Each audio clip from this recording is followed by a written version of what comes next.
আচ্ছা, আজ আমাদের ক্লাস 10 এর যে চ্যাপ্টারটা আছে ম্যাটার মানে স্টেটস অফ ম্যাটার, যেটা আমাদের গ্যাসিয়াস স্টেট আমাদের আছে, গ্যাসিয়াস স্টেট এটা আমাদের ক্লাস 10 এ আছে।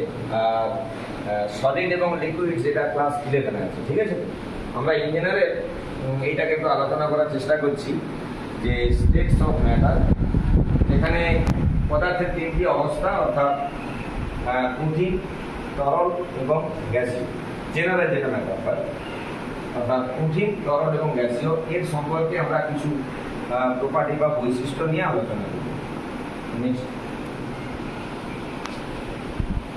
তো এখানে একটা ছবির সাহায্যে দেখানো হচ্ছে স্টেটস অফ ম্যাটার। একটা সলিডের ছবি দেখানো হচ্ছে, আর একটা লিকুইডের ছবি দেখানো হচ্ছে, আর একটা গ্যাসের ছবি দেখানো হচ্ছে। কিন্তু ছবির মধ্যে কিন্তু অনেক কিছু বোঝা যাচ্ছে। কিরকম না, যে সলিড একটা বন্ধু, তার একটা নির্দিষ্ট কিন্তু জ্যামিতিক আকার আছে, যার কোনো দেখতে পাচ্ছি, তাই না? সলিড লিকুইড যে সে কিছুটা একটু বেঁকে গেছে, তার নির্দিষ্ট জ্যামিতিক আকার নেই। মানে তরলের যেটা ধর্ম হয়, আমরা যদি একটা জলকে একটা কোনো পাত্রে রাখি, সেটা কি হয়, সেই পাত্রের আকার ধারণ করে। এটা যেমন সেই রকমই লিকুইড যে বন্ধুটা আছে, সেই রকম একটা অদ্ভুত আকার নিয়েছে দেখা যায়। গ্যাসের কথা আছে, এই বন্ধুটা কেমন না, এই কিছুটা হালকা হয়ে গেছে। মানে গ্যাসের অণু যেগুলো হয় কি, গ্যাসের অণুগুলো এলোমেলো ভাবে ঘোরাফেরা করে, গ্যাসের অণুগুলো সেই হিসাবে এই যে ছবিটা আমরা দেখছি কিছুটা হালকা হয়ে গেছে। এখানে যেটা বলা হলো স্টেটস অফ ম্যাটার, যে one of the forms that matter state such as solid, liquid or gas. মানে এখানে বোঝা যাচ্ছে, একটা ছবির মাধ্যমে বোঝাতে চাইছে যে সলিড অর্থাৎ যার নির্দিষ্ট আকার বা আয়তন থাকে, লিকুইড যার নির্দিষ্ট কোনো আকার নেই, আয়তন থাকে, অর্থাৎ লিকুইড বা তরল পদার্থকে যে পাত্রে রাখা হয় সেই পাত্রের আকার ধারণ করে, আর গ্যাসের কিন্তু নির্দিষ্ট কোনো আকার বা আয়তন কিছুই নেই। আমরা যে কোনো পাত্রে রাখি না কেন, সেই পাত্রে কিন্তু পুরো পাত্র জুড়ে কিন্তু সেই গ্যাসীয় পদার্থটা নেক্সট। আচ্ছা, আমরা এই এক্ষুনি যেটা বললাম যে ম্যাটার অর্থাৎ পদার্থকে আমরা আইডেন্টিফাই করছি chemical properties and physical properties, অর্থাৎ তার কিছু রাসায়নিক ধর্ম আছে, কিছু ভৌত ধর্ম আছে। রাসায়নিক ধর্মের মধ্যে কি কি পড়ছে, যে ফ্লেমেবিলিটি, রিঅ্যাক্টিভিটি, টক্সিসিটি আর অক্সিডেশন। মানে কি, অর্থাৎ সে কতটা উদ্বায়ী রাসায়নিক ধর্মের মধ্যে পড়ে। যেমন আমি যদি বলি যে একটা পাত্রে আমরা জল রাখছি, আর একটা পাত্রে আমরা কেরোসিন রাখছি, কি দেখবো না, কেরোসিনটা কি হয়, রেখে দিলে কি হয় দেখবি, আজকে যদি খোলা পাত্রে রাখি, কিছুদিন পর কেরোসিনের পরিমাণটা কমে যায়। অর্থাৎ এটা হাইলি ইনফ্লেমেবল, অর্থাৎ অধিক উদ্বায়ী হবে। বা আমরা যদি স্পিরিটের কথা বলি, স্পিরিট কিন্তু অধিক উদ্বায়ী হবে। সে রাখলে কি হয়, কি অনেক পর দেখা যাবে অনেকটা কমে যায়। বাড়িতে অনেক ধূমপান ওষুধ থাকে দেখি, তার পরিমাণটা কমে যায়। কিন্তু উদ্বায়ী হল, যেটাকে আমরা ফ্লেমেবিলিটি বলা হয়। রিঅ্যাক্টিভিটি মানে সক্রিয়তা বলা হচ্ছে, অর্থাৎ কে কতটা সক্রিয় হবে সেটা নির্ভর করবে তার বিভিন্ন ধর্মের উপর। এগুলো আমরা রাসায়নিক ধর্মের মধ্যে বলছি। অক্সিডেশন বা জারণ, টক্সিসিটি মানে তার কি ধরনের রিঅ্যাকশনগুলো করে তার উপর নির্ভর করছে। এবার আসছি ভৌত ধর্ম। পদার্থের ভৌত ধর্মের মধ্যে কি কি পড়ে, যেমন বলছে ডেনসিটি বা ঘনত্ব, বলছে মেল্টিং পয়েন্ট বা যেটাকে আমরা বলছি গলনাঙ্ক, ফ্রিজিং পয়েন্ট, হিমাঙ্ক, সলিবিলিটি, দ্রাব্যতা, ভলিউম মানে আয়তন। সেটা কেমন, ডেনসিটি সম্পর্কে যদি আমরা দেখি, যে ডেনসিটির অর্থ কি না, আমরা যদি দুটো জিনিস তুলনা করি, জল আর হচ্ছে বরফ, তার মধ্যে মূল বিষয়বস্তু কি, কার ডেনসিটি বেশি হবে বল দেখি, জলের বেশি না বরফের বেশি, কার ঘনত্ব বেশি, কি মনে হচ্ছে?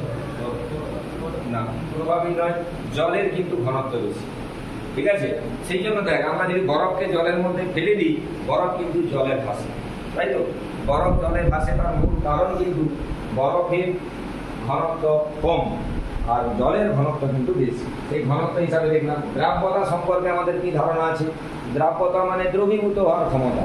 সেটা যেমন দ্রবীভূত মানে ধর আমরা যদি একটা চিনিকে জলে মিশিয়ে দিই, সেটা জলে মিশে যাচ্ছে, মানে এটাকে আমরা সলিবল বলছি বা দ্রাব্য। কিন্তু যদি আমরা বালিকে জলে মেশাই, সেটা কি দ্রবীভূত হবে? হচ্ছে না। তাহলে দেখ চিনি আর বালি দুটোই কিন্তু কি পদার্থ, কঠিন পদার্থ, কিন্তু আমরা জলে মিশিয়ে বলে দিচ্ছি তাহলে একজন জলে মিশছে আর একজন মিশছে না। এটা তাহলে আমরা সলিবিলিটি দিয়ে এই ধর্ম দিয়ে আমরা বলতে পারি। তাহলে এটা একটা কি ধর্মের মধ্যে আছে, ভৌত ধর্ম। ভৌত মানে তার বাহ্যিক পরিবর্তন কি কি হয়, রাসায়নিক ধর্ম মানে আমরা বলতে পারছি তার আভ্যন্তরীণ কি কি পরিবর্তন, এটা রাসায়নিক ধর্মের মধ্যে পড়ে। নেক্সট আচ্ছা, এখানে যেটা আমরা দেখব যে ফেজ সলিড, এখানে বলা হচ্ছে motion of particle vibrate in place at a tightly packed. মানে কি বলতে যাচ্ছি যে সলিডের যে এই যে অণুগুলো আছে, কণাগুলো দেখছিস, এই কণাগুলোর মধ্যে গ্যাপ খুব কম হয়। এটা সলিডের ক্ষেত্রে। আমরা যখন তরলের ক্ষেত্রে আসবো, তরলের ক্ষেত্রে অণুগুলোর মধ্যে আরো ফাঁকা হয়ে যাবে, বুঝতে পারছিস তো, আরো গ্যাপগুলো বেড়ে যাবে। এটা তরলের ক্ষেত্রে হবে। আর গ্যাসের ক্ষেত্রে যদি হয় আরো ফাঁকা ফাঁকা হয়ে যাবে। অর্থাৎ সলিডের যে এই যে আন্তঃআণবিক যে ফাঁক, কণাগুলোর মধ্যে যে মাঝের ফাঁকা অংশ, এটা কিন্তু সলিডের ক্ষেত্রে খুব কম।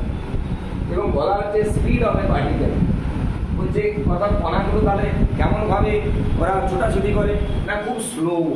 কঠিন পদার্থের কণাগুলোর মধ্যে যে সঞ্চরণশীলতা যে ক্ষমতা খুব স্লো হয়, কণাগুলো খুব একটা ছোটাছুটি করে না। কিন্তু যদি আমরা তরলের ক্ষেত্রে বলি, তরল কিন্তু কিছুটা গতিশীলতা অনেক বেড়ে যায়। আর যদি গ্যাসের ক্ষেত্রে বলি তার অনেক গতিশীল। এখানে বলা হচ্ছে, আমরা একটু আগে বললাম যেটা যে শেপ, মাস এন্ড ফর্ম, অর্থাৎ শেপ মানে আকৃতি, তার ক্ষেত্রে হয় ডাইরেক্ট ডেফিনাইট শেপ। অর্থাৎ আমরা যদি বলি আকৃতি, ভর এবং আয়তন, কার ক্ষেত্রে কি হয়, শেপ যদি হয় আকৃতি। আমরা যদি কঠিন পদার্থের ক্ষেত্রে বলি, কঠিন পদার্থের শেপ থাকবে, মাস থাকবে, ভলিউম প্রত্যেকটাই থাকবে, এটা কঠিন পদার্থের ক্ষেত্রে। এবার যদি আমরা তরল পদার্থের ক্ষেত্রে বলি, তরল পদার্থের ক্ষেত্রে অবশ্যই আয়তন থাকবে, অবশ্যই মাস, ভর থাকবে, কিন্তু শেপ মানে আকৃতি, তার নির্দিষ্ট কোনো আকৃতি নেই।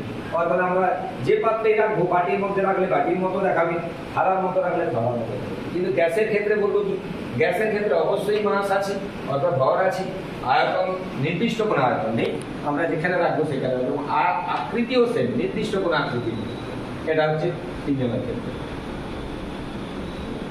তাহলে এরপর আমরা চলে আসছি কি শিখলাম, প্রেডিকশন ইন ওয়ান সলিড। বলছে ডেফিনাইট শেপ, আমি বলছি সলিডের কি নির্দিষ্ট কোনো আকৃতি আছে, কি হবে, আছে, यस। ডেফিনাইট মাস, এর কি নির্দিষ্ট কোনো ভর আছে, অবশ্যই আছে। ডেফিনাইট ভলিউম, নির্দিষ্ট কোনো আয়তন আছে, অবশ্যই আছে। আচ্ছা, এখানে দেখানো হয়েছে এক্সাম্পল অফ সলিড, বলতে যাচ্ছে যে কঠিন পদার্থগুলো কেমন হয়। আমরা যে দৈনন্দিন জীবনে যে সমস্ত কঠিন পদার্থের মুখোমুখি হই, তার মধ্যে খুব পরিচিত জুতো, যেটা ছাড়া আমাদের চলে না। হ্যাঁ, এর মধ্যে একটা, এটা দেখতে পাচ্ছিস, সেটা কি রে, নেম প্লেট, গাড়ির নেম প্লেট। এটা একটা টুল, এটা আইস কিউব ফ্রিজের মধ্যে থাকে। এটা একটা মোবাইল, এটা তো বলার কিছু ব্যাপার নেই। এটা একটা মডেল, এটা আমাদের মতো লাগছে, কিন্তু যাই হোক এটা নির্দিষ্ট কিন্তু আকার বা আকৃতি কিন্তু নির্দিষ্ট আছে। জুতো কি আর টেবিলের মতো হবে, না টেবিলটা জুতোর মতো হবে, নির্দিষ্ট আকার, যেগুলো কঠিন পদার্থ বলা হয়। আচ্ছা, লেটস এক্সাম্পল এক্সপ্লোর লিকুইডস, যে লিকুইডস এর কি কি ধর্ম হতে পারে। বলছে does water hold together well or come apart easily. বলছে কণাগুলো কি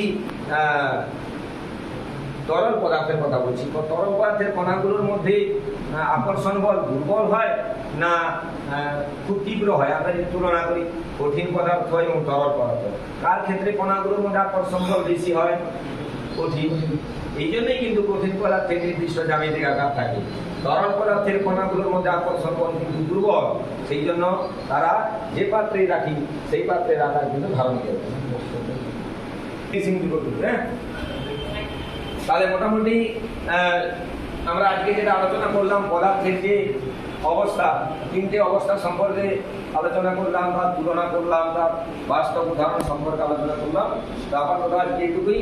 এরপর পরবর্তী যে ক্লাস আমরা রাসায়নিক গণনা নিয়ে কিছু আলাপ আলোচনা করবো, সেটা পরবর্তী ক্লাসে। ঠিক আছে।